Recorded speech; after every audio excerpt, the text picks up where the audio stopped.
Hello दोस्तों, आज हम बात करते हैं कि जब आप 10th के बाद 11th और 12th में आर्ट्स या ह्यूमैनिटीज का सब्जेक्ट लेते हैं तो आपको क्या क्या सब्जेक्ट पढ़ने पड़ते हैं और उन सब्जेक्ट्स में क्या क्या इंफॉर्मेशन है जो आपको 11th और 12th में सिखाई जाती है। एक बेसिक आइडिया लेते हैं ताकि आप डिसीजन ले पाएं कि आपको 11th और 12th में ह्यूमैनिटीज लेना है या नहीं और उसके बाद क्या करियर अपॉर्चुनिटीज हो सकती हैं।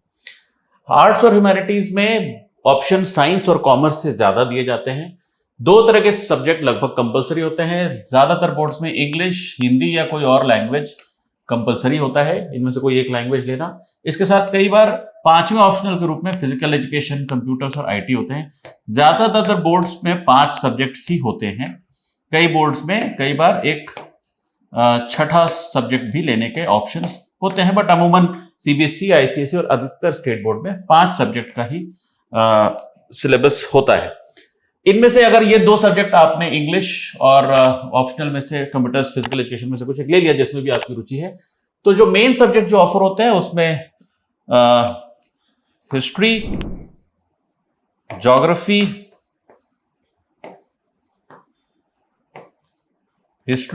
पॉलिटिकल साइंस, साइकोलॉजी, सोशियोलॉजी जैसे सब्जेक्ट्स ऑफर होते हैं। ज्यादातर जगहों पे हिस्ट्री, ज्योग्राफी, पॉलिटिकल साइंस ज्यादा स्कूलों में ऑफर होता है। कई जगहों पे सोशियोलॉजी और साइकोलॉजी के भी ऑप्शंस होते हैं। मैं इन पांचों ऑप्शंस के सब्जेक्ट्स के बारे में एक एक मिनट में आपको बताता हूं कि किस सब्जेक्ट में आपको क्या पढ़ना पड़ता है। सबसे पहले जो सबसे ऐसा सब्जेक्ट जो आपने 10th में पढ़ा हुआ है उसकी बात करते हैं, जो है हिस्ट्री। हिस्ट्री आप लोगों ने 9th और 10th में पढ़ा हुआ है और 11th की हिस्ट्री को अगेन जैसा कि आप लोग ऑलरेडी जानते हैं 2 हिस्सों में बांटा जाता है। एक वर्ल्ड हिस्ट्री पढ़ाई जाती है और एक इंडिया की हिस्ट्री पढ़ाई जाती है। और अगेन उसको भी हम अर्ली, मिडिल या मिडिएवल जिसको कहते हैं, मिडिएवल और मॉडर्न हिस्ट्री। और सेम क्लासिफिकेशन हम बहुत बार वर्ल्ड हिस्ट्री में भी पढ़ते हैं, जिसमें बिल्कुल अर्ली हिस्ट्री, मिडिएवल और मॉडर्न हिस्ट्री पढ़ाई जाती है। कई बार कई बोर्ड्स में 11th में वर्ल्ड हिस्ट्री और 12th में इंडिया हिस्ट्री है। कुछ बोर्ड्स में दोनों ही सालों में आधा आधा पोर्शन है। और जैसा कि आपको पता है हिस्ट्री 10th तक आपने पढ़ी हुई है। 11th और 12th में जब आप हिस्ट्री पढ़ते हैं तो थोड़ी सी हम केवल डेट्स और फेमस किंग्स की से ज्यादा आगे डीप में जाते हैं और हम अलग अलग लेवल पे हिस्ट्री को समझने की कोशिश करते हैं। केवल हम एम्पायर्स, अभी तक हमको ऐसा लगता था कि हिस्ट्री का मतलब होता है अलग अलग एम्पायर्स, लेकिन यहां पे हम सोशल हिस्ट्री की बात करते हैं कि सोसाइटी में कैसा लाइफ बदल रही थी। हम इकोनॉमिक हिस्ट्री भी पढ़ते हैं कि कैसे खेती और इंडस्ट्रियलाइजेशन से हिस्ट्री पे असर पड़ता है। तो हम अलग अलग एंगल से हिस्ट्री पढ़ते हैं और ये इसमें मैं ज्यादा समझ नहीं रहा हूं क्योंकि ये सब्जेक्ट्स आप लोगों ने 10th तक भी पढ़े हुए हैं। दूसरा सब्जेक्ट अगेन आप लोगों ने 9th और 10th में पढ़ा हुआ होता है, ज्योग्राफी। इसको जैसा कि आपको पता है इसको फिजिकल और पॉलिटिकल या ह्यूमन ज्योग्राफी के रूप में बांटते हैं। फिजिकल में अगेन आपको क्लाइमेट, वेदर, ओशंस, माउंटेन्स और इस तरह के टॉपिक्स फिजिकल ज्योग्राफी में आते हैं। और पॉलिटिकल ज्योग्राफी और ह्यूमन ज्योग्राफी में आपको डेमोग्राफी और क्रॉप्स, मिनरल्स, इंडस्ट्री,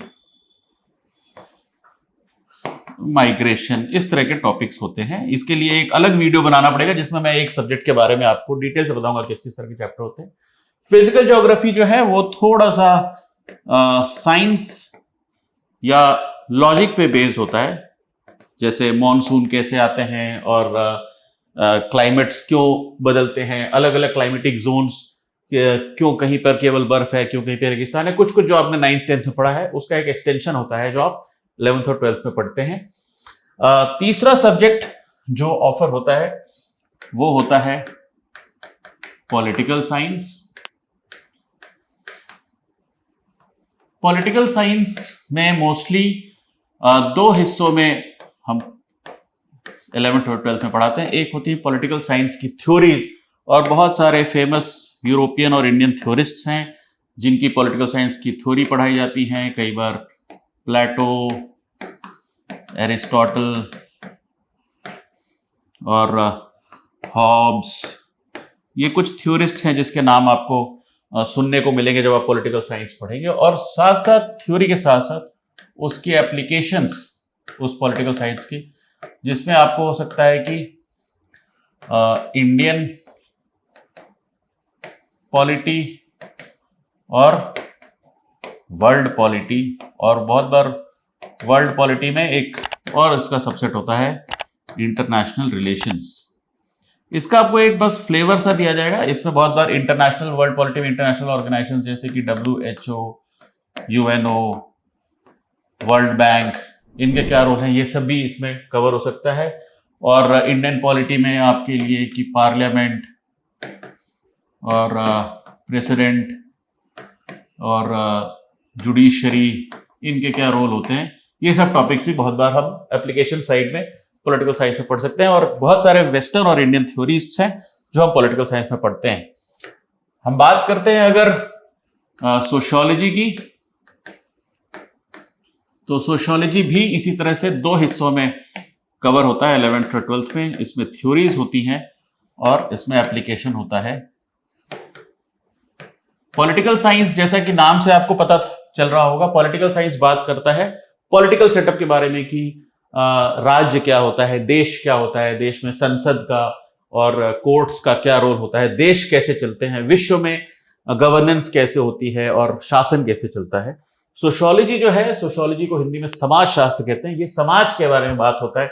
इसमें इस तरह की थ्योरीज होती है कि फैमिली कैसे बनती हैं, मैरिजेस किस प्रकार के होते हैं, क्लास, कास्ट, रेस, इन कॉन्सेप्ट्स के बारे में बात करते हैं। जेंडर और अन्य सोशल आइडेंटिटी की बात करते हैं। और इस पे बहुत तरह की थ्योरीज हैं जिन थ्योरीज को हम पढ़ते हैं, और इनके एप्लीकेशन में हम बहुत बार 11th और 12th में हम थोड़ा इंडियन सोशियोलॉजी की बात करते हैं। कुछ फीचर्स जो इंडियन सोशियोलॉजी में स्पेशली ज़्यादा इंपॉर्टेंट हो जाते हैं, जैसे caste system, Indian religion system, Indian family system, ये कुछ कॉन्सेप्ट हैं जो आपको सोशियोलॉजी में पढ़ाए जाते हैं। अगर आप जनरली अपने आसपास की सोसाइटी को ऑब्जर्व करने में बहुत इंटरेस्ट लेते हैं तो ये सब्जेक्ट आपको बहुत ही इंटरेस्टिंग लग सकता है। और आखिरी सब्जेक्ट जिसकी हम बात करेंगे वो है साइकोलॉजी। सोशियोलॉजी जो है, सोशियोलॉजी बात करता है ह्यूमंस इन ग्रुप्स की। ह्यूमंस जब ग्रुप में रहते हैं, साथ में कम्युनिटी में रहते हैं, तो कैसे बिहेव करते हैं। और साइकोलॉजी बात करता है ह्यूमंस एज इंडिविजुअल की, कि अकेला इंसान किस तरह से सोचता है और कैसे ग्रो करता है। इसमें अगेन आपको, इसमें भी कुछ थ्योरीज होंगी, कुछ इसके एप्लीकेशंस आपको पढ़ाए जाएंगे। इसमें किस तरह की थ्योरी रहती है, इसमें थ्योरी रहती है कि आप एज चाइल्ड की साइकोलॉजी क्या होती है, आपका ब्रेन कैसे डेवलप करता है, आपकी पर्सनैलिटी टाइप्स कैसे डेवलप होती है, आपकी लर्निंग, मेमोरी, ये सारी चीज़ें कैसे डेवलप होती हैं, आपके इमोशंस कैसे होते हैं और उनको कैसे मैनेज किया जा सकता है। और इसके कुछ एप्लीकेशंस आप पढ़ेंगे कि साइको एनालिसिस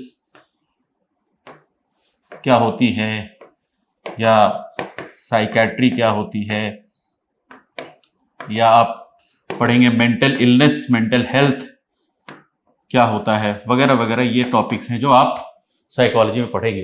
तो अगर मैं इसको समराइज करूं तो आप देखेंगे कि आपको आर्ट्स और ह्यूमैनिटीज में हमने बात करी हिस्ट्री की, ज्योग्राफी की, पॉलिटिकल साइंस की, सोशियोलॉजी की और साइकोलॉजी की। ये वो सब्जेक्ट हैं जिनके बीच में से कोई 3 आपको चुनने पड़ेंगे। इसके अलावा इंग्लिश, हिंदी, लैंग्वेज या फिजिकल एजुकेशन रहेगा। और जब हम हिस्ट्री में इतिहास और इंडियन और वर्ल्ड हिस्ट्री की बात करेंगे, ज्योग्राफी में फिजिकल ज्योग्राफी और पॉलिटिकल ज्योग्राफी की बात करेंगे, पॉलिटिकल साइंस में पॉलिटिक्स थ्योरीज के बारे में, स्टेट के बारे में और जुडिशरी के बारे में, इस तरह की इश्यूज की थ्योरीज पढ़ेंगे, साथ ही उसका एप्लीकेशन पढ़ेंगे। सोशियोलॉजी में हम समाज, इंसान ग्रुप्स में कैसे रहते हैं, फैमिली, मैरिज, कास्ट, जेंडर, उसके एप्लीकेशंस के बारे में पढ़ते हैं।